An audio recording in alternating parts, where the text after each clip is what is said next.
नमस्कार, मी अमरज्योती खेडकर। कालच्या व्हिडिओमध्ये आपण काय बघितलं की आपली कुळाची उत्पत्ती, कुलदेव आणि कुलदेवी। तर आता कुलदेव आणि कुलदेवी हे दोन जे देव आहेत हे प्रत्येकाच्या घरात असतातच आणि जसं मागच्या पिढीला आणि आता ह्या पुढच्या पिढीला पण हे माहिती असायला पाहिजे की आपलं कुलदेव कोणता आहे आणि कुलदेवी कोणती आहे। आणि ते जर माहीत नसेल तर त्यांच्या म्हणजे आईवडिलांनी किंवा आधीच्या पिढीने दुसऱ्या पिढीला हे सांगायला पाहिजे, कारण हे कळायला पाहिजे। म्हणून जसं आपण म्हणजे मी कालच्या व्हिडिओमध्ये सांगितलं, जसे आपल्या आईवडील असतात तसे ते आपल्या कुळाचे आईवडील आहेत, त्यामुळे ते माहिती असणं गरजेचं आहे। तसंच आपल्या देवाऱ्यात पण बघा, नेहमी गणपती बाप्पा हा असतोच, प्रत्येकाकडे गणपती हे असतातच। आणि गणपतीच्या व्यतिरिक्त म्हणजे कुळदेव आणि कुळदेवी म्हणजे कुलदेव आणि कुलदेवी ह्या दोघांचे टाक म्हणा किंवा हे पूजेला असतातच, कारण हे असणं गरजेचं आहे। बाकी तुम्ही देव कुठचेही ठेवा, पण एक गणपती, कुलदेवी आणि कुलदेव हे असणं गरजेचं आहे। तसंच काल आपण बघितलं की कुलदेव आणि कुलदेवीची सेवा कशी करायची, त्याच्यामध्ये मी तुम्हाला सांगितलं प्रत्येकाची ही कुळाची ही कुळाचा कुळधर्म आणि कुळाचार म्हणजे हेच आलं की ज्या कुळांनी म्हणजे आधी ठरवून दिलेलं आहे त्याची सेवा कशी करायची। आणि आपण त्याला नैवेद्य दाखवतो, तो नैवेद्य पण कसा दाखवायचा, जे मांसाहार करणारे लोक असतात त्यांच्याकडे बरेच वेळा ह्याचा नैवेद्य दाखवतात, मांसाहाराचा नैवेद्य दाखवतात किंवा बळी दिला जातो। तर आधीची पिढी हे करत होती, आता पुढच्या पिढीला हे पटत नाही। पुढच्या पिढीला का पटत नाही, कारण त्यांचं म्हणणं असतं देव कुठे खातो असं काही, देवी कुठे खाते वगैरे। तुळजापूरला ह्या प्रथा जरा जास्त आहेत, पण काय आहे की जे आपले कुळाचे पूर्वज म्हणजे जे आपले पूर्वज आहेत लोक, त्यांच्या म्हणजे आपल्या कुळावर जेव्हा संकट आली तेव्हा ती संकट निवारण होण्यासाठी त्यावेळेला त्यांनी हा उपाय केला आणि त्यावेळेला ती कुळावरची संकटं आपली गेली किंवा कमी झाली आणि वर्षानुवर्ष हे करत राहिल्यामुळे ती प्रथा पडली आहे। आणि ती प्रथा म्हणजे ते चांगलं झालेलं आहे, त्यामुळे ही प्रथा चालत आली आणि ही प्रथा म्हणून आपण पण चालू ठेवायला पाहिजे असं सद्गुरूंनी सांगितलेलं आहे। माझं म्हणणं नाही आहे की सद्गुरू सांगतात की ज्यांना बळी देण्याची प्रथा ज्यांच्या घराण्यात आहे त्यांनी ते बळी दिलाच पाहिजे, ते केलंच पाहिजे। ते केल्याने तुमची प्रगती होईल आणि म्हणजे सगळं पुढचं तुमचं छान होईल। आता सद्गुरू हे पण म्हणतात, आता हे सगळं म्हणणं आहे ते सद्गुरूंचं आहे, ते गुरुवाणीतलं मी तुम्हाला सांगते। सद्गुरूंनी हेही सांगितले की जर तुम्हाला नवीन प्रथा आहे ती तुम्ही पाडू नका, कारण का जर नवीन प्रथा पाडली तर ती प्रथा म्हणजे आधीच्या प्रथा पण तुम्हाला चालू ठेवाव्याच लागतील आणि नवीन जर तुम्ही काही प्रथा पाडली तर ते तुम्हाला म्हणजे पुढच्या पिढीला पण करणं गरजेचं आहे, म्हणजे ते त्यांची ती हे होईल, म्हणजे त्यांना ती प्रथा पाळावी लागेल।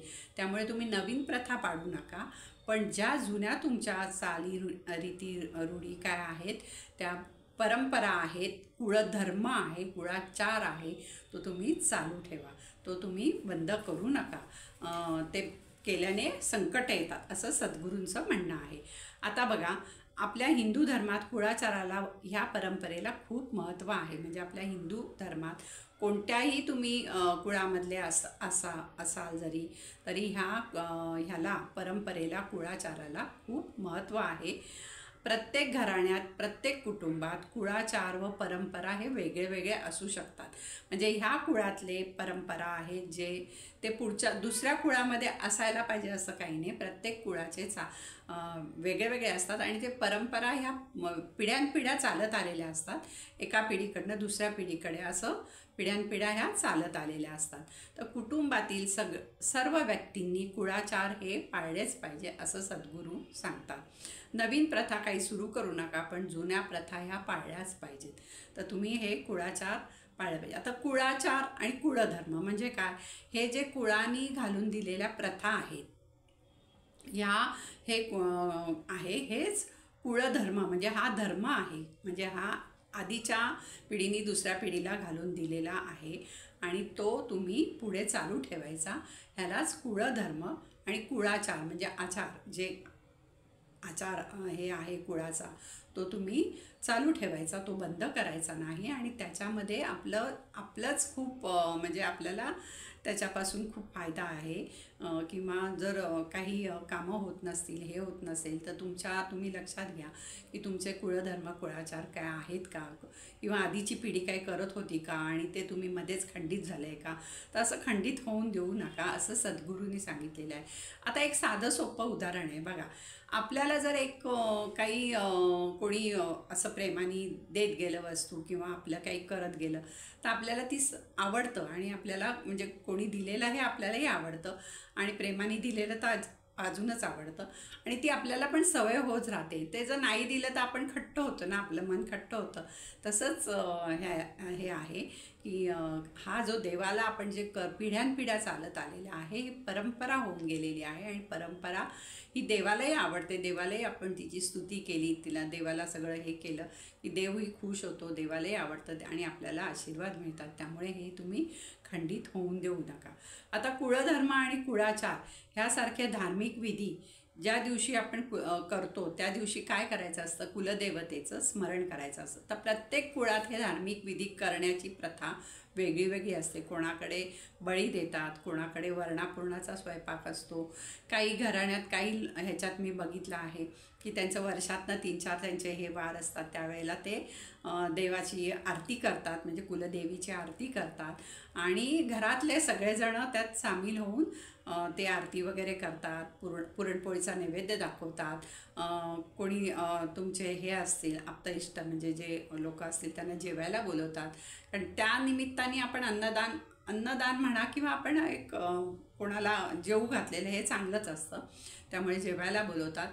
आणि तो दिवस त्यांचा भगवंतांचं चिंतन, नामस्मरण ह्याच्यात घालवतात. आणि हे जे आहे हे कुळाचार आहेत. हे एका पिढीने दुसऱ्या पिढीला द्यायचे, आणि त्या पिढीने ते पाळायचं. हे ह्यालाच आपण कुळाचार आणि कुळधर्म म्हणतो.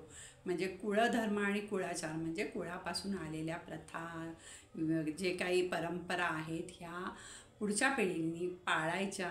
ह्यालाच कुळाचार आणि कुळधर्म म्हणतात. आणि म्हणून मी सांगितलं की आजकालच्या पिढीला, आजकालच्या मुलांना हे माहीत नसतं काय करायचं असतं, काही नाही. म्हणून त्यांच्या आईवडिलांनी किंवा जे वरिष्ठ कोण घरामध्ये आहेत, त्यांनी जे काय आपण करतो देवासाठी, किंवा देवाचं जे काय आहे ते सगळं पुढच्या पिढीलाच व्यवस्थित समजावून सांगून ठेवायचं. काय करायचं असतं, कोणत्या दिवशी करायचं असतं, वर्षातनं हा म्हणजे कधी काय करतात, ही प्रथा काय आहे, परंपरा काय हे सांगून ठेवायचं असतं. आणि पुढच्या पिढीने पण वर्षातनं एकदा आणि दोनदा असतं, म्हणजे असं काही रोजच्या रोज ते नसतं. त्यामुळे पुढच्या पिढीने पण हे सगळं पाळायचं, तेव्हा त्यांचं सगळं सुरक्षित आणि व्यवस्थित होतं. त्यामुळे हा उद्देश लक्षात घ्या, आणि ही परंपरा चालू ठेवा, खंडित करू नका. आणि हे कुळाधर्म आणि कुळाचार पाळल्याने, किंवा हे तुम्ही नीट व्यवस्थित केल्याने तुमच्या ज्या खूप समस्या असतात, तर त्या समस्या तुमच्या सुटायला लागतात. त्यामुळे जर कोणाला असं काही हे असेल, माहीत नसेल कुळधर्म काय, कुळाचार काय, तर त्यांच्याकडे जे वरिष्ठ लोक आहेत, जे म्हणजे आता असं होऊ शकतं ना, काय जणांना ह्या पिढीला माहीत नसतं, आणि घरामध्ये मोठं नसतं कोणी सांगणारं, किंवा आईवडील नसतात. अशा वेळेला आपल्या कुळातले, घराण्यातले, जे कुटुंबातले जे वरिष्ठ लोक आहेत त्यांना विचारून, त्यांच्याकडनं समजावून घेऊन हे कुळधर्म कुळाचार तुम्ही चालू ठेवा. आणि हे चालू ठेवल्यामुळे तुमच्या आयुष्यात तुम्हाला देवाचे आशीर्वाद मिळतात, आणि तुमचं सगळं कार्य सुरळीत आणि व्यवस्थित होतं. आणि हे सगळं सद्गुरूंनी सांगितलेलं आहे, गुरुवाणीमध्ये लिहिलेलं आहे, नित्य गुरुवाणीमध्ये. आणि सद्गुरूंनी हेही सांगितलं आहे की हे असं सांगणारे लोक आजकाल भेटत नाहीत. म्हणजे एकतर हे आजकालच्या पिढीला हे काही माहीत नसतं, आणि मान्य नसतं. मुख्य म्हणजे त्यांना हे की असं कुठे असतं का, असं कुठे असतं का, असं केल्याने काय होतं वगैरे असं असतं. पण असं करू नका. जे वर्षातनं 1-2 जे काही करायचे आहेत, आपले कुळधर्म आहे, कुळाचार आहे, ते करावे माणसानी. तर आणि सद्गुरूंनी हेही सांगितलं की हे असं जेव्हा संकटं येतात तेव्हा लोकांना कळत नाही की ही संकटं आपल्यावर का येतात. आणि ह्याचं कारण म्हणजे सद्गुरू तेच सांगतात की हे असं आता उकल करून सांगणारे लोक कमी राहिलेले आहेत. आणि आता आमची पिढी तर काय आता हळूहळू संपत चालली आहे, त्यामुळे पुढच्या पिढीला हे सगळं माहीत असणं गरजेचं आहे. आणि त्यामुळे प्रत्येकाने आपल्या आपल्या कुळधर्म कुळाचार काय आहेत समजवून घ्या आणि आधीच्या पिढीने दुसऱ्या पिढीला सांगा. आणि सांगणं जर जमत नसेल, मुलं लांब असतील, म्हणून मी म्हटलं एका डायरीत छान लिहून ठेवा काय करायचं कसं करायचं, किंवा जेव्हा येतील भेटतील तेव्हा त्यांना नीट समजावून सांगा. त्यामुळे हे सगळं पाळणं गरजेचं आहे असं सद्गुरूंचं म्हणणं आहे आणि हे मी तुमच्यापर्यंत फक्त पोचवलेलं आहे. धन्यवाद.